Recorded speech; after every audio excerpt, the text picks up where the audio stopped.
Corona संक्रमण की तीसरी लहर देश भर एक खतरे के रूप में फिर मंडरा रहा है। जिस तरह के हालात दूसरी लहर में देश भर में बने हुए थे, उस तरह के हालात फिर न बने, इसके लिए केंद्र सरकार पूरी कोशिश में जरूर है, लेकिन जमीनी हालात में बहुत ज्यादा सुधार नहीं हुआ है। मसलन दूसरी लहर में ऑक्सीजन की किल्लत से हजारों की तादाद में मरीजों की मौत हो गई। इसको लेकर केंद्र सरकार ने देश भर के अलग अलग राज्यों के अस्पतालों में ऑक्सीजन प्लांट लगाने की मंजूरी दी थी। अब खुद स्वास्थ्य मंत्रालय ने इस बारे में जानकारी दी है कि आवंटित किए गए 1222 ऑक्सीजन प्लांट में 245 ही लगाए जा सके हैं।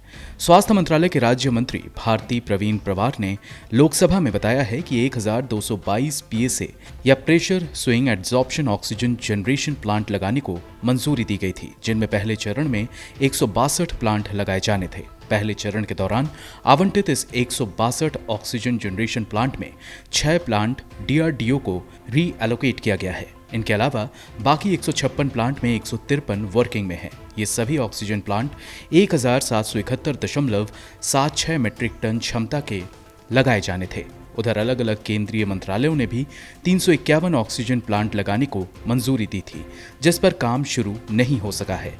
अगर राज्यवार आंकड़े देखें तो सबसे ज्यादा 127 ऑक्सीजन प्लांट उत्तर प्रदेश के लिए आवंटित किए गए थे, लेकिन इनमें सिर्फ 25 पर ही काम हुआ है। इनके अलावा मध्य प्रदेश के लिए 88 आवंटित किए गए, लेकिन काम सिर्फ 12 प्लांट पर ही हो सका, जबकि बिहार में 62 आवंटित किए गए थे और सिर्फ 5 पर ही काम हुआ या प्लांट लगा दिए गए हैं। केंद्र शासित प्रदेशों में, जिनमें लक्षद्वीप में 2 और अंडमान निकोबार द्वीप समूह में 3 ऑक्सीजन प्लांट लगाए जाने थे, जिनमें एक पर भी काम शुरू नहीं हुआ है।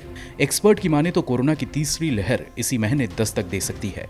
एक्सपर्ट ने चेताया है कि तीसरी लहर में हर रोज 1 लाख मरीज सामने आ सकते हैं।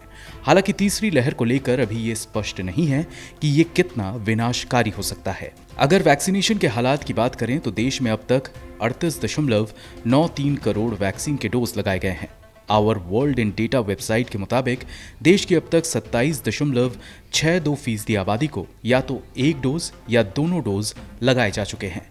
इनमें 7.8% आबादी पूरी तरह से वैक्सीनेटेड है, जबकि 20% आबादी को फिलहाल एक डोज लगाया गया है। आईसीएमआर के मुताबिक भारत में कोरोना के प्रसार को रोकने के लिए 30% आबादी को वैक्सीनेट करने की जरूरत है। स्वास्थ्य मंत्रालय को उम्मीद है कि आने वाले दिनों में इस टारगेट को भारत पूरा कर लेगा। ब्यूरो रिपोर्ट, गो न्यूज।